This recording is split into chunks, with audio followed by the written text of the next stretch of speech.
In a crime-ridden neighborhood deep in the heart of Brazil, a young woman named Flor de Lis rose up to become a singer, a wealthy pastor of 6 megachurches, and a politician, but not before becoming a mother to 55 children.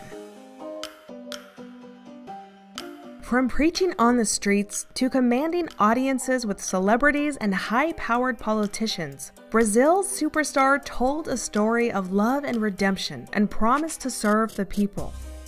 She posted daily to her 1 million Instagram followers that she was chosen by God. But behind the scenes of this saintly woman was a life of scandal, corruption, strange love affairs, and a murder investigation.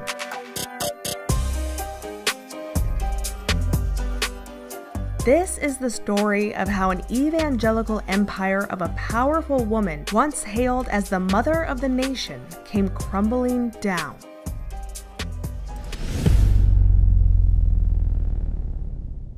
Before we begin, I want to thank Scentbird for sponsoring today's video. I am a big fan of designer perfumes, but not a fan of designer prices. Gardenia is one of my favorite fragrance notes, and I love to smell good, because who doesn't? Scentbird is reimagining everything about how people discover, shop for, purchase, and even experience fragrances. Scentbird lets you choose a new designer fragrance to try every single month for just $17. One of my favorite things about Scentbird is that each month you get to pick what you want to receive, so there are no surprises. In my favorite month of October, I received from Scentbird Burberry's Brit Sheer, Confessions of a Rebel's Bitch Please, and Versace's Bright Crystal Absolute. Without a doubt, Confessions of a Rebel was my absolute favorite. It's a unisex fragrance, and I loved the notes of jasmine and sandalwood in it. Scentbird has perfumes, colognes, and a lot of unisex options too. With each fragrance, you'll get a 30-day supply so you can try out the fragrances before you decide to commit to a full-size bottle. A bottle that can cost over $150, and some are even $300 to $500. Scentbird has over 600 brands to choose from, including Prada, Gucci, Versace, as well as indie labels like Skylar, Heretic, and Confessions of a Rebel. Scentbird's packaging is also sleek and travel-friendly. I personally love receiving new scents each month and getting to play around with some I may have never tried if it wasn't for Scentbird. Use my coupon code for 55% off from Scentbird, and it's available in the US and Canada. Thank you so much to Scentbird for sponsoring this video. I am a big fan of this product and I truly appreciate the support. Be sure to check out the links below.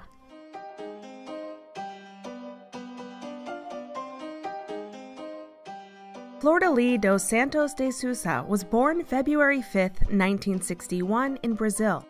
Her father was an artist and musician, while her mother ran a daycare looking after children from the community in their home. But this was no ordinary middle-class upbringing.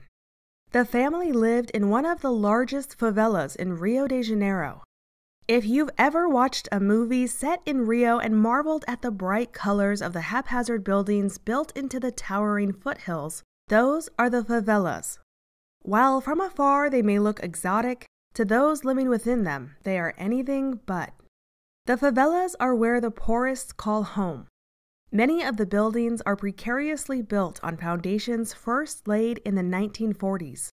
With no maintenance and years of illegal construction, the buildings are prone to collapse. Given that safe drinking water and effective sewerage systems are in short supply, the residents of the favelas face rampant infections and very poor sanitation. Despite these issues, more than 11 million citizens of Brazil call a favela home. While Flor de Lis was growing up, many residents of her favela struggled to find work and lived on mere dollars a day. Still, the community was tight-knit and families supported each other as best they could. Many neighborhoods formed residents' associations, and these organizations gave residents a forum to raise issues which would then be taken up with local governments in the hopes of improving conditions for those who lived there. While the formation of these groups did manage to result in medical centers being established, they were quickly overrun when illegal substances began to permeate the favelas in the 1960s. At that time, Brazil was experiencing a period of deep political unrest. With crime on the rise and a seemingly unstoppable flow of illegal substances throughout the community, the favelas had become hubs for criminal activities. Like many others, Flor-de-Lis's family was caught right in the middle. It was around this time that missionaries and those spreading a message of hope through religion began to visit the favelas more frequently. In this place of deep instability and scarcity, the Pentecostal preachers found a keen audience willing to believe in anything that promised an escape from their daily challenges. Before long, Mr. and Mrs. Dos Santos converted, and their family joined a Pentecostal church known globally as Assembly of God, one of the biggest Pentecostal organizations in the world. The family took their faith seriously, and Flor-de-Lis's father began holding prayer groups in their home. He made it his mission to share the word of Pentecostalism with anyone he met. The Pentecostal faith is a form of charismatic Christianity.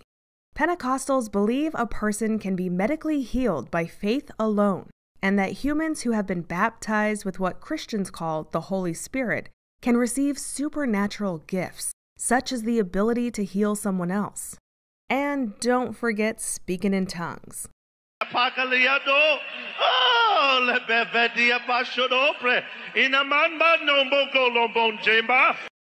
It's one more gift Pentecostals believe they receive from their God's Holy Spirit.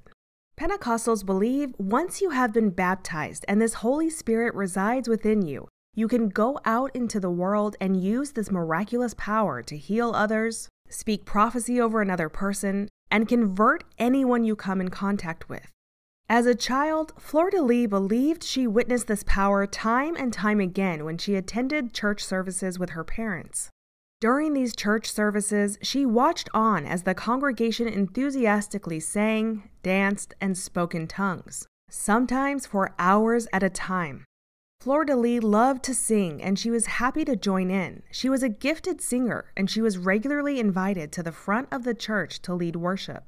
As she reached her early teen years, Flor-de-Lis followed in her father's footsteps and began to host prayer groups of her own. But she wasn't going to settle for preaching just to the people she already knew. Flor-de-Lis wanted to save as many people as she could. Even from those early years, Flor-de-Lis believed she was destined for more, much more, and this sense of self-importance would become a recurring theme throughout her life. Driven by her higher purpose, Flor-de-Lis took to evangelizing on the streets of the favelas. Despite her young age and diminutive stature, Flor-de-Lis ventured deep into the dark underbelly of the criminal enterprises being run in the local area. She would confidently approach known criminals and preach to them of their potential for redemption and deliverance through her God. And somehow, these people listened to her. Her passionate words convinced even hardened criminals to convert to the church and ultimately to Flor-de-Lis herself. At the age of 14, Flor-de-Lis's faith was challenged in the most brutal way when her father and brother died in a car accident. Flor-de-Lis and her mother were left alone, trying to find a way forward. But far from dissuading her from her beliefs, the deaths seemed to solidify Flor-de-Lis's spirituality. She begged her mother to help her, and together they secured the lease on a small shopfront where they began hosting sermons for the believers Flor-de-Lis had converted from the streets. Flor-de-Lis was a passionate leader. Many found her voice beautiful. It was a soothing balm for the damaged souls who attended her sermons. Flor-de-Lis's following quickly grew, as did her sense of self. While she was wholly dedicated to her church, Flor-de-Lis also had to make ends meet. She followed in her mother's footsteps and began working as a kindergarten teacher, once again surrounded by children as she had been all her life. In her early 20s, she married a man, though not much is known about him, and together they had 3 children. But by the time Flor-de-Lis was 30, the husband was no longer around, and Flor-de-Lis was raising the children on her own. During the day, she ran the daycare with her mom and looked after the children, and on weekends, she continued to minister to her congregation. By then, her sermons focused heavily on herself and the visions she claimed were given to her by her God. Due to the rising crime in Rio's favelas, Fleur-de-Lis once again felt compelled to act. She formed a group of disciples who followed her into the dark alleyways after midnight, hoping to bring lost teenagers and criminals into the light. Surprisingly, her tactics continued to work. Once again, she disarmed hardened criminals with her charisma and promises of redemption. Fleur-de-Lis then shared her exploits with her congregation as a means to further exalt herself.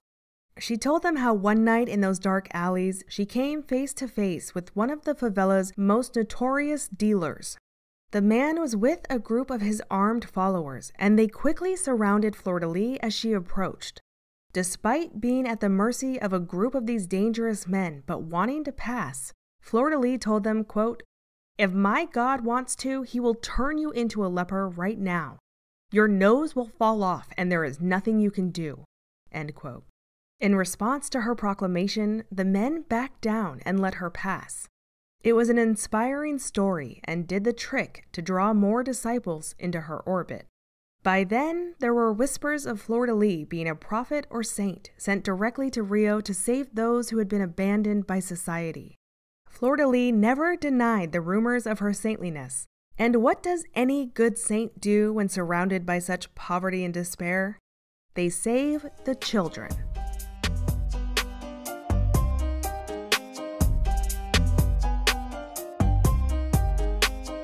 Fleur-de-Lis opened her home to the children of the favelas and began to adopt them left and right. There was just one problem with her saintly endeavor. The kids she brought into her home weren't abandoned or homeless, or even runaways. In fact, she let any child who wanted to come to her house stay. She had no rules, no boundaries, and the adoptions weren't anything close to formal. Word got around with the other children about how good things were at Fleur-de-Lis' place, and as a result, many kids simply disappeared from their families, taking up residence at her home. But these details were a mere distraction to the point, according to Fleur-de-Lis. To outsiders and her congregation, she was a savior who was uplifting children from their dysfunctional environment and providing stability and opportunities they would have never had otherwise. They truly believed she was empowered by the authority of her God, and therefore she could do whatever she was led to do in his name. But it's what came next which should have truly disturbed Fleur-de-Lis' devoted followers. By the time Fleur-de-Lis opened her doors to the neighborhood children, she was in her early 30s. The children that occupied her home ranged from middle school age to teenagers. Anderson do Carmo was 15 years old when he crossed paths with Fleur-de-Lis. Fleur-de-Lis adopted Anderson when he was 15 years old in 1992, and not long after moving into her home, he began to date her daughter Simone. But it didn't take long for the other children to realize Anderson was Fleur-de-Lis' favorite. He seemed to get special attention right from the beginning. Over the coming years, Fleur-de-Lis and the young man grew closer. Whatever the time frame for the romance, by the time Anderson was 19 years old, the two were married, their 16-year age gap being of little consequence to either of them.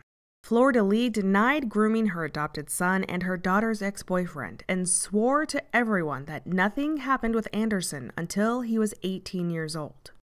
But rather than slow things down for Fleur-de-Lis, the marriage appeared to ramp things up. She already had 5 adopted children and her own 3 biological children living with her and her husband permanently. But after preaching at the Rio Central train station and hearing about a group of children who were impacted by a recent attack, Fleur-de-Lis saw yet another opportunity to advance her saintly reputation. The Rio Central train station is a hub for both transport and homeless Brazilians pushed out of even the favelas by overcrowding. In February of 1994, Fleur-de-Lis was giving her regular sermon about salvation through Christ when she was approached by a woman who had a confession to make. The woman had just abandoned her newborn baby in a vacant lot and begged Fleur-de-Lis to find the baby and adopt her. Fleur-de-Lis agreed, and when they found the infant just where the mother had left her, she returned home with the newborn in her arms. Days later, that same woman showed up at Fleur-de-Lis' home, and alongside her were more children who needed saving, 37 to be exact, including 14 infants. The woman told her that the children were all victims of a recent attack where corrupt officers killed their parents and caregivers, leaving them with no means of survival. Fleur-de-Lis already had 8 children, and she and her husband lived in a 2-bedroom apartment. Fleur-de-Lis and Anderson agreed to take them in. There can surely be nothing more glorifying than saving so many traumatized children from the streets of Rio where they could starve, be killed, or lost to violence. Fleur-de-Lis told her congregation, quote, "One morning I woke up to a great uproar in my house. When my husband and I opened the door, we were astounded. There were 37 kids and teenagers fleeing a killing at the Central de Brazil. That is how my story of adoption started." End quote. She declared her good deeds far and wide, and within weeks it paid off. Local and international media picked up her story, and Fleur-de-Lis shot from local preacher to international saintly sensation. Every day, Fleur-de-Lis was fielding calls from the media wanting to interview her about their incredible story. Fleur-de-Lis opened her door to all of them, and it's what these journalists would uncover, which would reveal a disturbing dark side to the righteous preacher. Bit by bit, interview by interview, it became clear to reporters that Fleur-de-Lis did not have the means to support so many children. While her reputation afforded her some status in the favela, it didn't pay the bills. So how was she feeding so many mouths? The children ate what they found. She would send the children out scavenging on the streets of Rio, digging through dumpsters behind restaurants and in more affluent areas. What they found in dumpsters was theirs to eat. And then there was the disturbing fact that no formal adoption of any of the children had ever taken place. When these facts were published, alarm bells went off with city officials and child protection workers. A judge accused Fleur-de-Lis of harboring underage children and demanded that she show up for a hearing in court. Rather than face the consequences of her actions, Fleur-de-Lis took an altogether different approach. She rounded up all the children on a bus and went into hiding, though she chose a location just 25 minutes away from the favela she left. When she arrived, she was questioned by local gang members who demanded she tell them why she was there with so many children. This was their turf, and they wanted answers. Using the same charisma and way with words that converted so many criminals before, she told the men her story, and they were moved. So much, in fact, that these gang members ended up collaborating with the president of the community association to find accommodation where she could go into hiding with all the children. But hiding did little to lessen the storm that was rising against Fleur-de-Lis. Her reputation was in tatters with talk of her being arrested and put on trial for child abduction. She was left with little choice but to make an appearance in the hopes of spinning the narrative in her favor. Fleur-de-Lis announced that she would hold a press conference to share her side of the story. As she had predicted, cameras and news stations fought for a spot to hear what she had to say. She took her spot on the podium while questions were shouted at her and confidently announced that she was due to meet with a person from the United Nations and face the judge who had accused her of harboring underage children and demanded her arrest. Her declaration seemed to appease the media, especially when she followed through on her vow. Then something bizarre happened.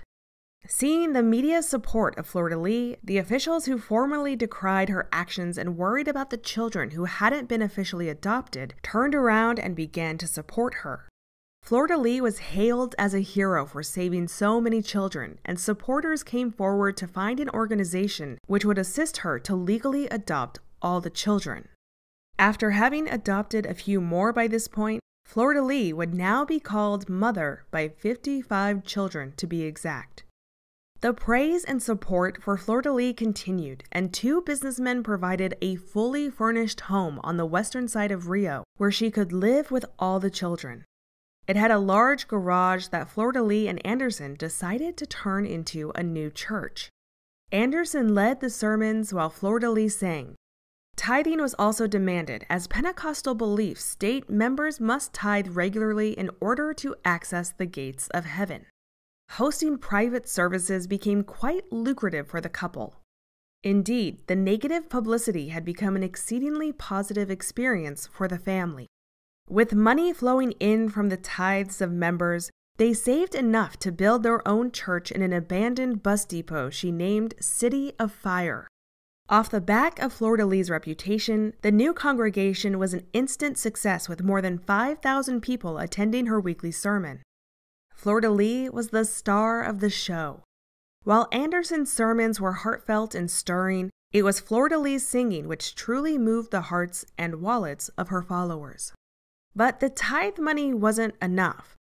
Fleur-de-Lis decided to open a gift shop in the front of her church where one could purchase mugs with her face on them that included inspirational quotes from her music. But Fleur-de-Lis wanted to dream bigger. She felt success was her destiny, and in 1998 she released her first studio album titled Fleur-de-Lis. While the album failed to achieve many sales, it did establish Fleur-de-Lis as a legitimate celebrity and deflected attention away from her questionable background. In 2002, the host of Planet Xuxa asked Fleur-de-Lis to appear on her show for a Mother's Day special. Planet Xuxa was one of Brazil's most popular TV talk shows, with the host Xuxa holding a similar rank of celebrity to the likes of Oprah Winfrey and Ellen DeGeneres. Fleur-de-Lis attended the taping with many of her children in tow.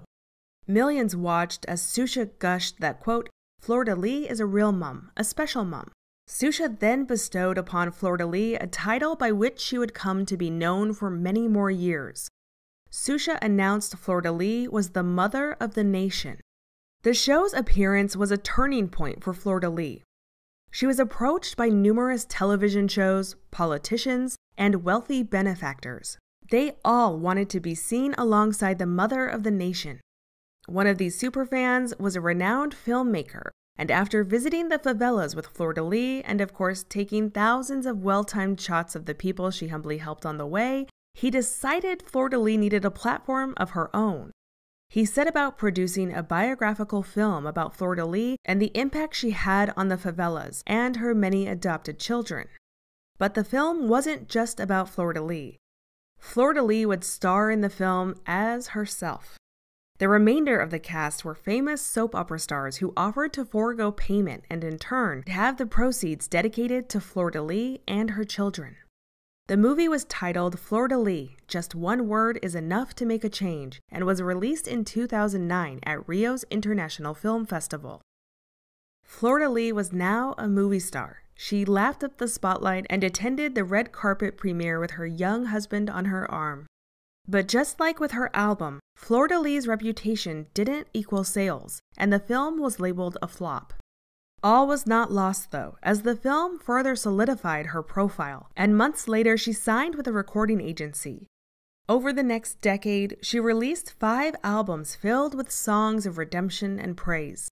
These albums were much more successful than her first release, and her songs are still sung in many of Brazil's Pentecostal churches to this day. As Fleur-de-Lis's star continued to rise, she opened 8 more branches of her church, increasing tithing income exponentially, and opened the door to a whole new horde of people she could sell her merchandise to.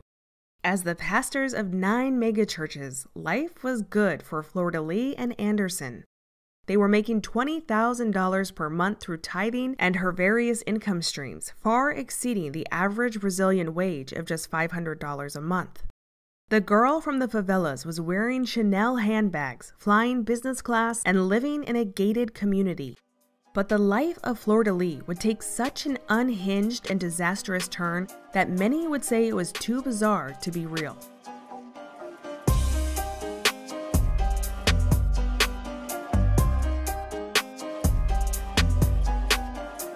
Back in 2004, before the movie about her life was released, Fleur-de-Lis had unsuccessfully run for city council. Now with her fame well established, she was ready to try again. In 2016, she ran for mayor in a southwestern city of Rio de Janeiro, and once again failed to gain enough votes to secure the win. But Fleur-de-Lis figured, forget local government, she would try for a higher position. She set her sights on central government and in 2018 put her name forward for the Chamber of Deputies representing Rio de Janeiro. One could consider this position equivalent to being a governor in the United States. Fleur-de-Lis campaigned hard. Anderson and Fleur-de-Lis were making up to 4 appearances a day in the lead-up to the election, and this time her reputation paid off. 4 months later, Fleur-de-Lis won the February 2019 election in a landslide victory and was sworn into office. At the time, she declared, quote, "I was over the moon, happy, happy, happy. I'd achieved things I could never have dreamed of. God went so far beyond my dreams, so very far," end quote. Fleur-de-Lis was now a singer, preacher, and politician. As in everything she did, Fleur-de-Lis soared in politics. She got to fly in private planes, speak on important legislation, and like many evangelicals in Brazil, was a proud supporter of then-President Bolsonaro. She captioned her Instagram post with how proud she was to help crack down on crime in Brazil and rampant government corruption. But this success would be short-lived. Forget adopting 55 children, being a singing sensation, pastoring a megachurch, and her political success. Fleur-de-Lis was about to leave her biggest mark on Brazil yet. June 15th of 2019 began like any other day for Fleur-de-Lis and Anderson. By then, Fleur-de-Lis was 58 years old and her husband was 42. People had always considered them an attractive couple, and they were long adored for their perfect marriage filled with so many children, considerable success, and plenty of money. But behind closed doors, things were not as harmonious as they appeared. For years, Anderson had been Fleur-de-Lis' manager, co-pastor, and co-parent.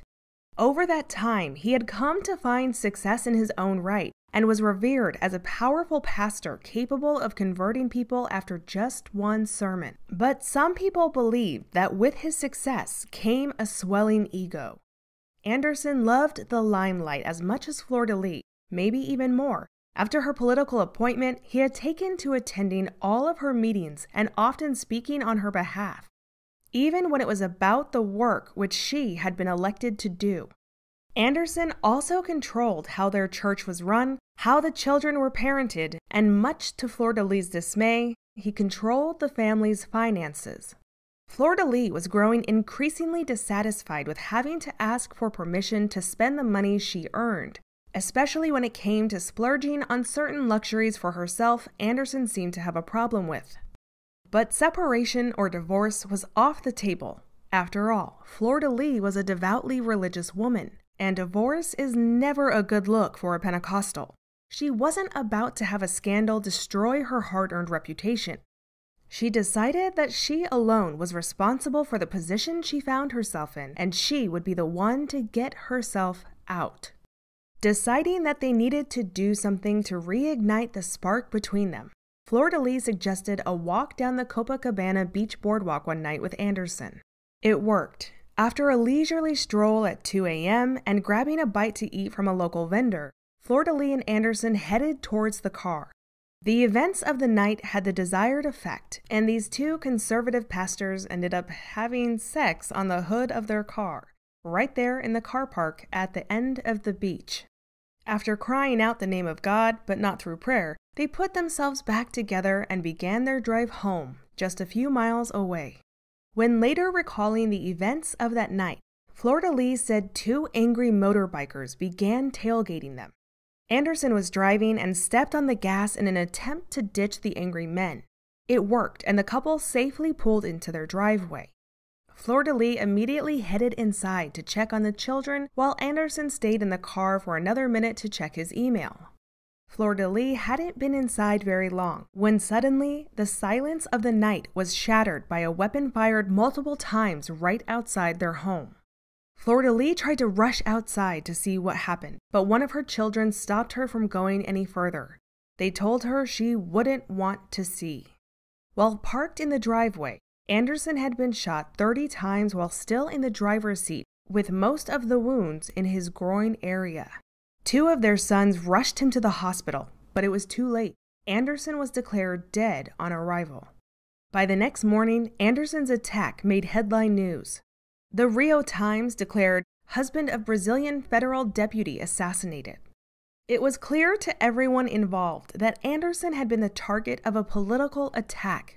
The perpetrators likely wanted Fleur-de-Lis, but had settled for her husband when she miraculously escaped. Distraught, Fleur-de-Lis held an all-night vigil at one of her churches in commemoration of her husband and sobbed uncontrollably, almost fainting at one point. Her husband of 21 years was gone, and Fleur-de-Lis was devastated. Meanwhile, police were going through hours of CCTV footage from the cameras surrounding the gated community and the roads leading up to the couple's home.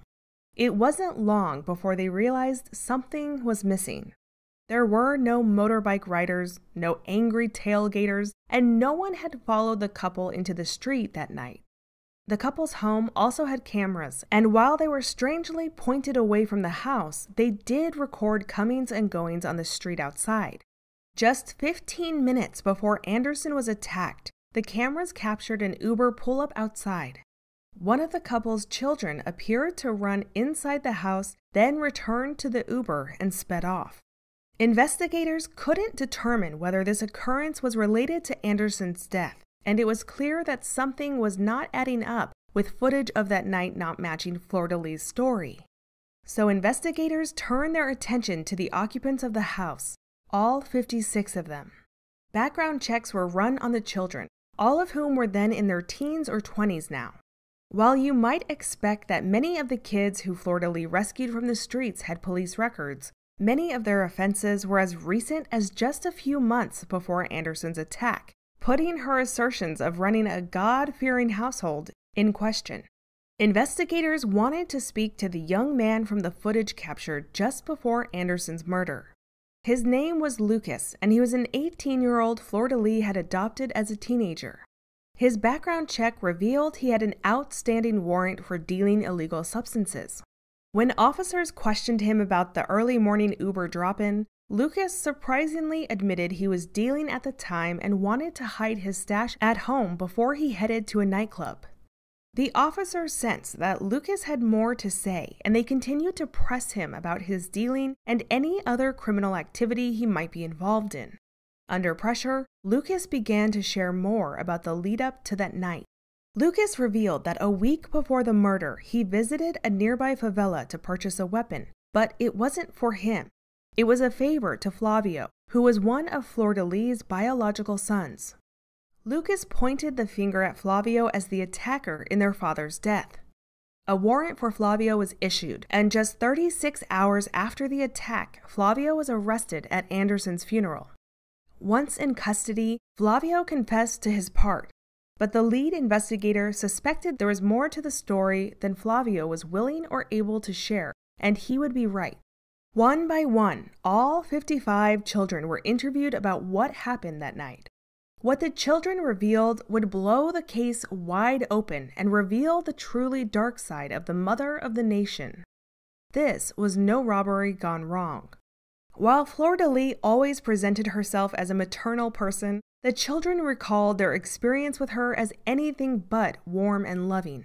They were organized into a hierarchy where new children were assigned to older children to be taken care of. Fleur-de-Lis had very little to do with them. There was no hugging or comforting, no kisses and cuddles. Fleur-de-Lis told them that she had died and been reincarnated as an angel, and that they were all sent by God to protect her. In other words, she surrounded herself with children as bodyguards and protection from the judgment and rules of the society around them. Many of the children were given new biblical names, and she commanded them to view her as an idol. Remember in the beginning of the story how some of the children had families and they weren't really homeless or abandoned? Fleur-de-Lis told those children they didn't need their biological families anymore. When desperate mothers rang to talk to their children and encouraged them to return home, Fleur-de-Lis cut them off and denied the children any contact. The children were required to scavenge for their own food, and the older ones were sent to work, with their earnings being given to Anderson and Fleur-de-Lis. But it wasn't only her parenting which was lacking. On her social media accounts, she praised herself for rescuing children and being a servant to the people. She sang and smiled for the cameras and dressed to impress. But behind the scenes, this crooked pastor implemented strange spiritual practices with her family. She forced the children into prayer sessions that lasted for days, and when a child misbehaved, they could be locked in a room for 21 days to be cleansed, with the door only opening for the child to be given food. When questioned about why these rituals weren't in the Bible, Fleur-de-Lis would say she had been told about them on a visit by God. But all of that was just a precursor to the main event, Anderson's attack. The 55 children all held different pieces of the puzzle, and through their interviews, the truth about the weeks and months leading up to that night was revealed. As far back as a year before, several of the children had been involved in a plot against Anderson. Initially, they attempted it by poisoning his food with arsenic. Anderson was hospitalized 6 times but somehow survived. After that failure, they moved on to the plot of a robbery gone wrong. The police wanted to know why they wanted Anderson gone in the first place. The answer was Fleur-de-Lis. The children told the police of how Fleur-de-Lis grew increasingly bitter about Anderson's control over her money and time. He was in charge of her schedule, who she met with, and when. Everything she did was on his terms, and he was becoming more and more influential by the year. While Fleur-de-Lis initially expected Anderson to support her to achieve her dreams, he had become successful in his own right and was gaining more attention than she was, and Fleur-de-Lis wouldn't stand for it. She had worked too hard to get where she was, so she mobilized her child bodyguards to protect her interests. When questioned by the police, Fleur-de-Lis denied any involvement in the attack. She told officers that she loved her husband and had no reason to want him gone, saying, quote, "To do so would be to destroy myself. After God himself, he was the most important thing in the world to me," end quote. Where she once sought to save the children, now she was ready to blame the children. Fleur-de-Lis told the police she suspected her children might want Anderson dead after stumbling across some of their text messages. But she innocently thought that once she talked to them and prayed, they would put an end to their plans. However, the children's stories on this were consistent. They recalled many times Fleur-de-Lis saying, quote, "Anderson is going to die because he is in God's way." When the poisoning didn't work, she told them, "If you want to kill him, it will have to be bullets." And there was one more motive. Fleur-de-Lis had a new love interest. Another one of her adopted children, of course. His name was Luciano, and he was her new favorite and in a prime position to replace Anderson, who Fleur-de-Lis thought had grown too confident for his own good. Within 6 days of Anderson's death, 6 more children were arrested. But arresting Fleur-de-Lis would be much more challenging. Due to her elected position, she had parliamentary immunity. Media coverage of the case was unrelenting. Revelations about the truth behind Fleur-de-Lis' saintly image had turned her followers against her. 6 months after Anderson's death, her empire was crumbling. All but one of her churches closed, and fewer than 100 worshippers gathered for her weekly sermons. She made it a point to regularly post on her Instagram and talk about how depressed she was without Anderson, even posting old photos of them together, declaring her love for him would never die. But things were about to get infinitely worse for Fleur-de-Lis. In 2021, Parliament voted to remove her from her elected position. She was therefore stripped of the political immunity which once protected her. The following day, she posted a video to her Instagram where she stated, quote, "The day nobody wished for has arrived. I'm being arrested for something I did not do. Pray for me," end quote. She was immediately charged with aggravated murder and taken into custody. In November of 2022, she was tried and found guilty of ordering the murder of her husband's son. She was sentenced to 50 years and 28 days in prison. Flavio was sentenced to 33 years for pulling the trigger, and Lucas to 7 years for buying the weapon. Other children involved also received sentences. The revered preacher and politician thought, why divorce when you can kill? Fleur-de-Lis believed herself to be invincible, but her pride would be her downfall. This has been the story of Fleur-de-Lis dos Santos de Sousa, Brazil's mommy dearest.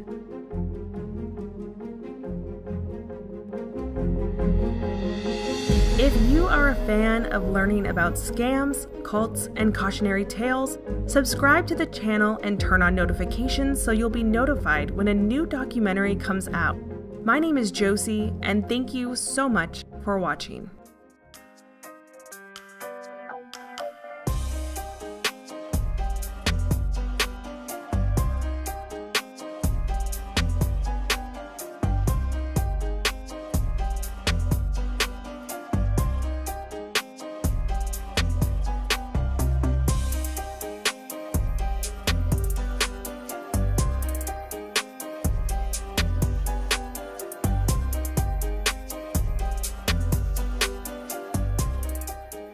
Once again, thank you to Scentbird for sponsoring this video.